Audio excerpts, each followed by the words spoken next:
Live with studios in Midland and Odessa, you're watching CBS7 First Alert News at 9 on the CW West. One of the things Texas. that makes it exciting is that because this event is free to participate in, we have artists that are coming out of the cracks that, I mean, I'm in the circles and I've never heard of some of these people. So the things that we're seeing that we'll see out here this weekend are very exciting. I'm very excited about it. Are you in need of some weekend plans? Well, we've got a few ideas for you coming up on CBS7 News at 9. Thanks for joining us for CBS7 News on the CW, and thanks to those of you joining us live from the CBS7 YouTube. I'm Laura Munt, and we start tonight tracking crime. This man, 54-year-old Wilbert Ray Davis, is still at large after 2 weeks on the run. You'll remember on May 21st, a 34-year-old Midland woman was strangled to death in the 4400 block of Parkdale Drive. Midland police believe that Davis is responsible, and they've issued a warrant for his arrest. Midland Crime Stoppers is offering a cash reward for anyone who provides a tip that leads to his arrest. If you know anything about this case, you can call Midland Crime Stoppers at 694-TIPS. Wilbert is known to be armed and dangerous, so if you see him, do not approach him. And today marks the 80th anniversary of D-Day, when Allied forces landed on the beaches of Normandy during World War II. It led to the eventual liberation of France from Nazi occupation. CBS 7's Matthew Alvarez has our special report, D-Day through the eyes of a veteran.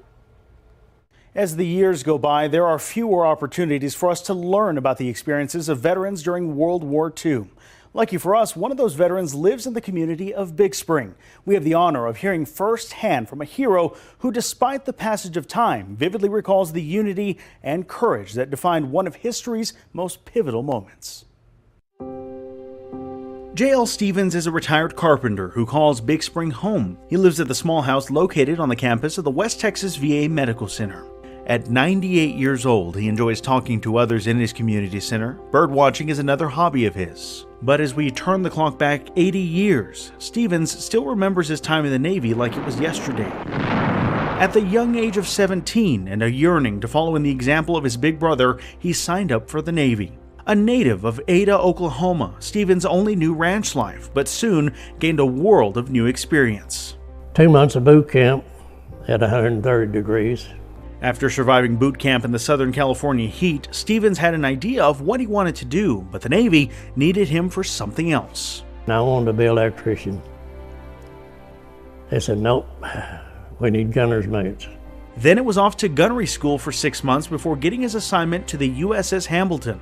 Aboard this ship, he would bear witness to incredible moments in history. This was true on June 6, 1944, when young Stevens took part in D-Day during the invasion of Normandy. We've seen these images taken 80 years ago, but Stevens witnessed this firsthand. I personally stood on my ship, watched those men fall. Part of the mission for Stevens aboard the destroyer was to escort a convoy of landing ship's tanks near Omaha Beach. Once that was completed, the danger was not over. The Germans had dispatched 6 German E-boats. Those big E-boats were dangerous. Luckily, the Hamilton destroyer took out the German E-boats, but Stevens' ship took damage from a torpedo that left him and others hurt. After recovering from that, Stevens went home on leave for a time before being assigned to sweep for mines in the Pacific Theater. Since 12 of our class of destroyers back to the States, they pulled our number 4 or 5-inch gun off, put high-speed mine sweeping gear on it.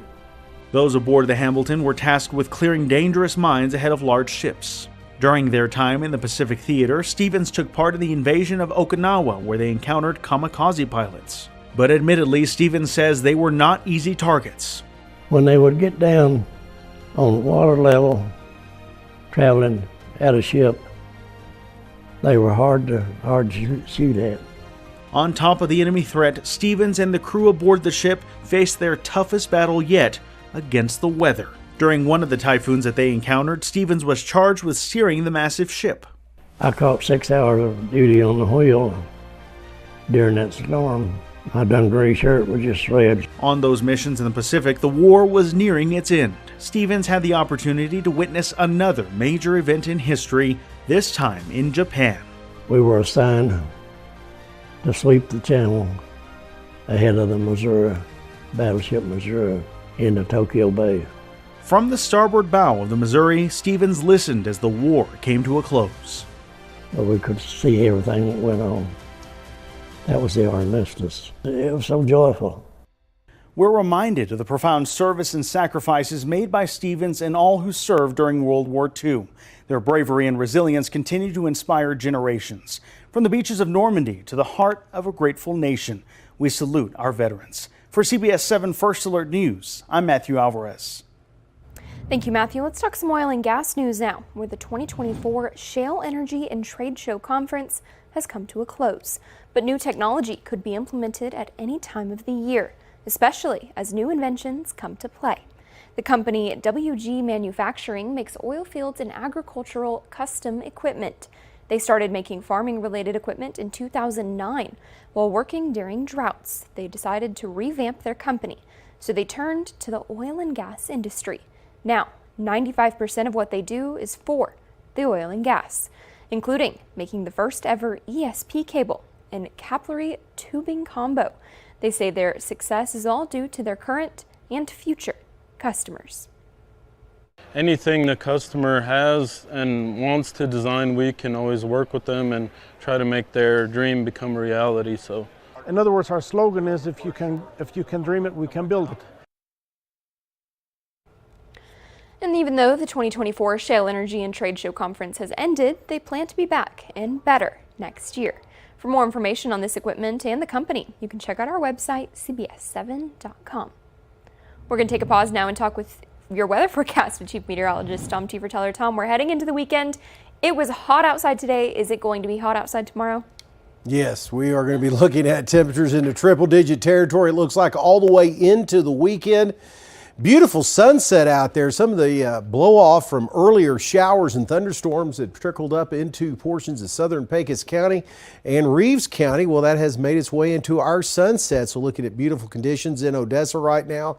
Temperatures are still hot out there. We're still in the 90s across many locations, but a little cooler where they saw some rain shower activity across the mountain areas down in the lower elevations of Big Bend National Park, and dealing with, again, most of the thunder shower activity winding down. If you think it's a little humid out there, it is, as we are looking at humidity levels 20 to 30%. Thanks to a south to southeast wind continuing across the area. That's a little gusty at times in some areas. Gusts to 33 currently in and around the Presidio area. So milder overnight tonight and a little humid. Only the mid 70s on the way. And you guessed it, more triple digits in the forecast.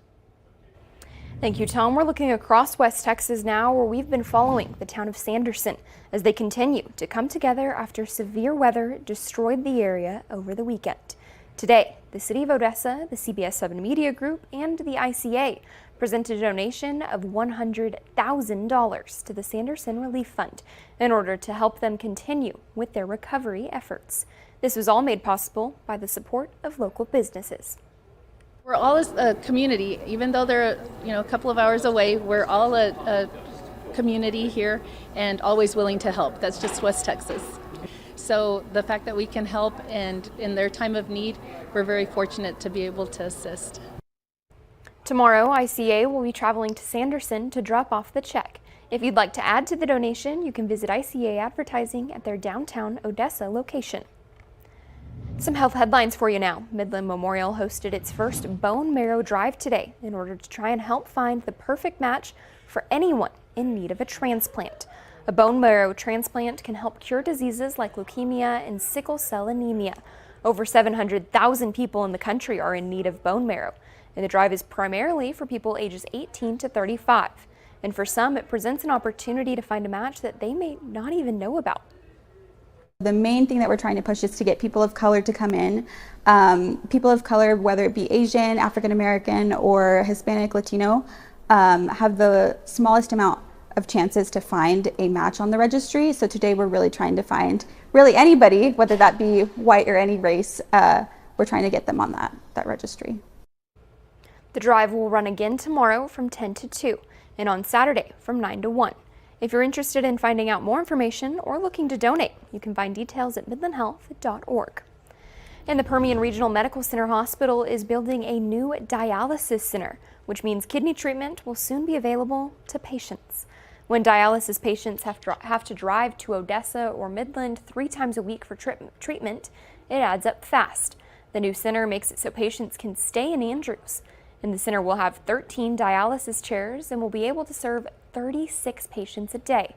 It'll also have a nursing home for any elderly patients. Patients are going to be able to stay home.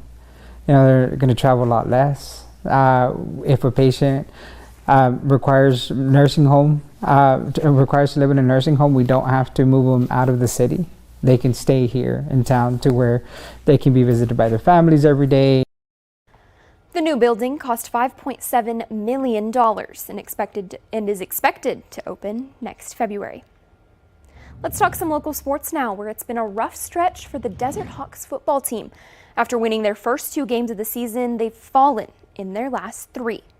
Things were looking up for the Arena football team as they led last Saturday's game by the double digits in the first quarter.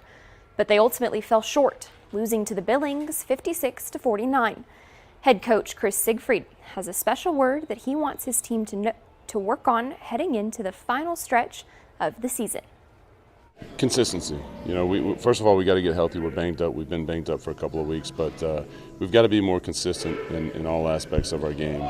So, just trying to let these guys know that, no matter how much we're up or how much we're down, the game's never over, number one. And number two, just take care of ourselves, take care of the football. And we do all that stuff, we should be fine this weekend.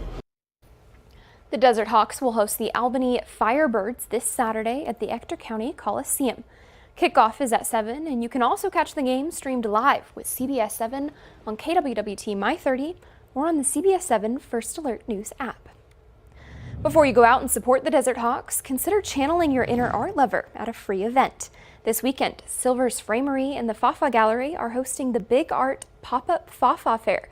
It's a free event featuring over 40 local artists and art styles from classy grandma to abstract to hip to sculptures, landscapes, and more. It's a chance to meet your artsy neighbors and the artists themselves, like some artists who are helping raise money for a good cause.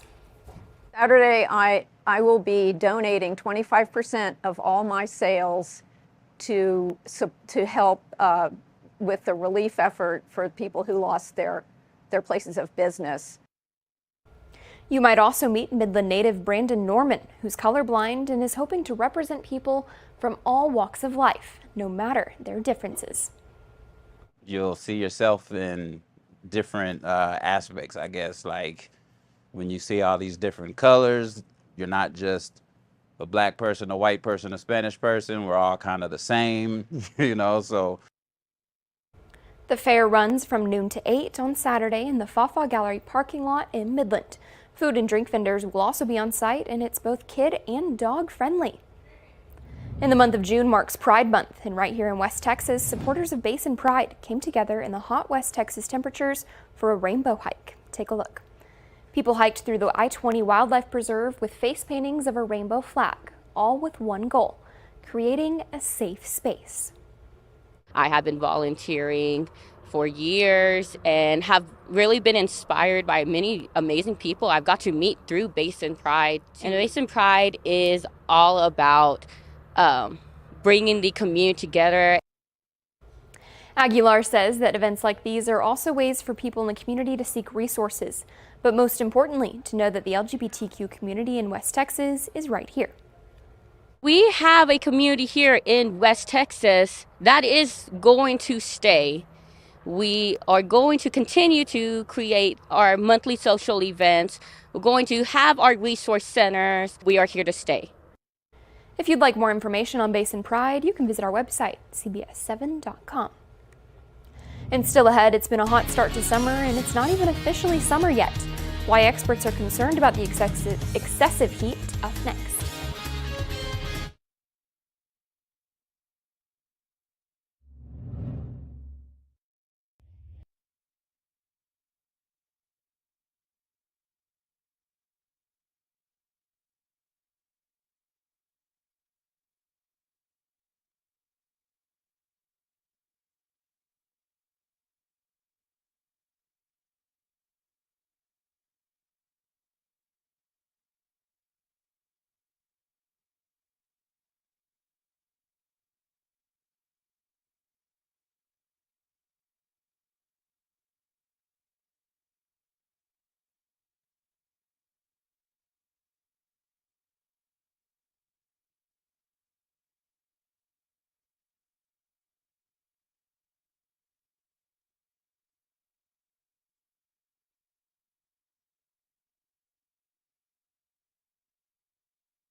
2 weeks remain until the start of summer, yet thermometers are already skyrocketing into triple digits across the West due to a heat dome.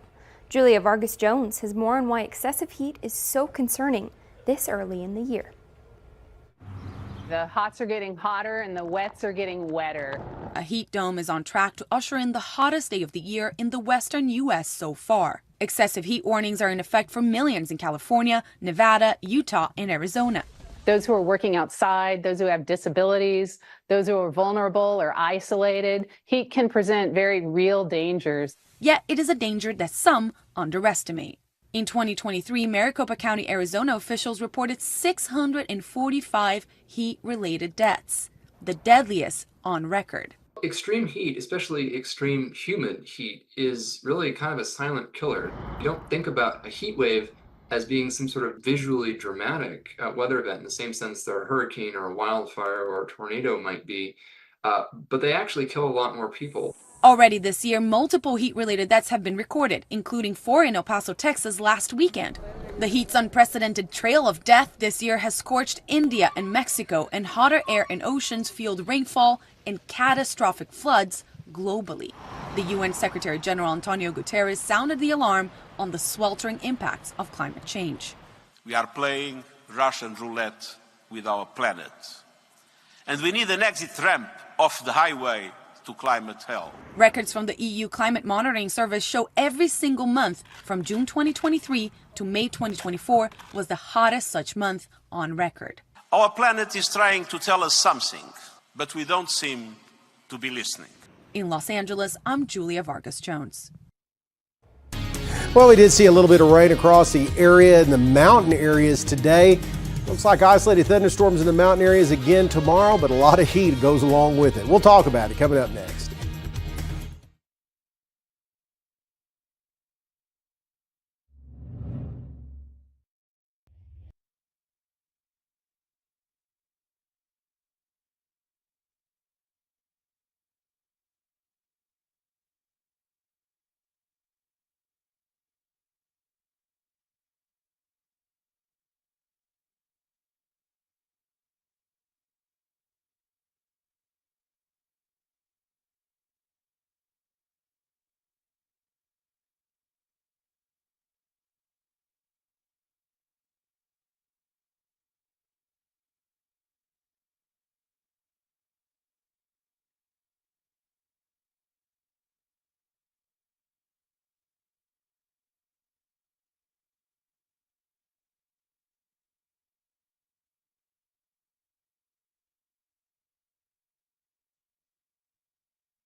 Now, from the CBS7 First Alert Weather Center, here's Chief Meteorologist Tom Tiefertiller. Well, some welcome rain showers across parts of the mountain areas down towards the Big Bend today. 2/100ths of an inch falling in Alpine, but some areas, though, I'm sure picked up 1/10 of an inch from the scattered showers and thunder showers we had a little bit earlier. Still dealing with a couple of thunder showers near Lajitas, Terlingua, and up areas just north and northwest of Big Bend National Park right now near the Chisas Mountain Lodge back to the north and west.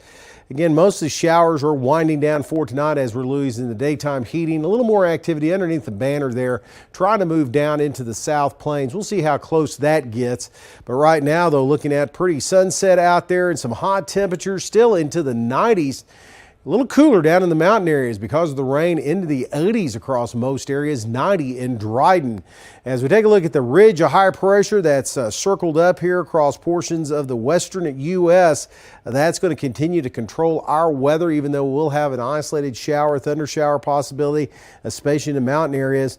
Really about it, as we're going to see plenty of summer weather in our forecast. We have those southeasterly winds bringing in a little humidity, adding to the discomfort along with the heat. And there's that thunderstorm activity firing up across portions of the Texas Panhandle, trying to move down. We'll see if it makes it down into the northern Permian Basin. May see a shower, thunder shower as close in as the Big Spring area later on tonight, early into the morning hours, but don't get too excited about that, as temperatures were hot today across the state. And of course, the worst of it was back across portions of West Texas. Now, that futurecast shows a couple of showers trying to make their way down into the northern Permian Basin before they fizzle. Then we'll see a southeasterly wind bring in plenty of Gulf moisture in the morning. That's going to keep temperatures up, but also could kick off an isolated shower thunderstorm primarily in the far western mountain areas for tomorrow afternoon, as we're expecting a very mild overnight. Make sure those ACs are humming, as we're going to see temperatures very hot back into the triple digits coming up for tomorrow afternoon, with just a touch of humidity to deal with. And this is really the trend into the weekend. Hot with isolated mountain showers and thunderstorms. They get a little bit more prevalent across the Permian Basin as a weak front drops down across the area Sunday into Monday, dropping temperatures a little bit, though, at least out of triple digits as we move in towards the early part of next week. Then the heat comes back.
We're keeping an eye on your money now, where the U.S. stock market is shrinking and investors are pulling their money out of a near record pace as storm clouds gather over the U.S. economy. Bank of America analysis said that their clients have been large net sellers of U.S. stocks for 5 weeks in a row. But just last week, those clients sold off $5.7 billion more in stocks than they bought. That's the highest outflow since last July. in the bank's second largest sell-off of tech stocks in history. Meanwhile, the ongoing and closely contested upcoming presidential election could roil markets.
All right, Tom, before we go, do you know what you're eating for breakfast tomorrow? Probably an English muffin or something like that. Well, you need to not have that because tomorrow is National Donut Ooh, Day. Okay, well, then So you you change need to my step mind it up. then. Maybe a sweeter English muffin for National Donut Day. Now, I have a very important question for you next. What's your favorite donut shop in West Texas?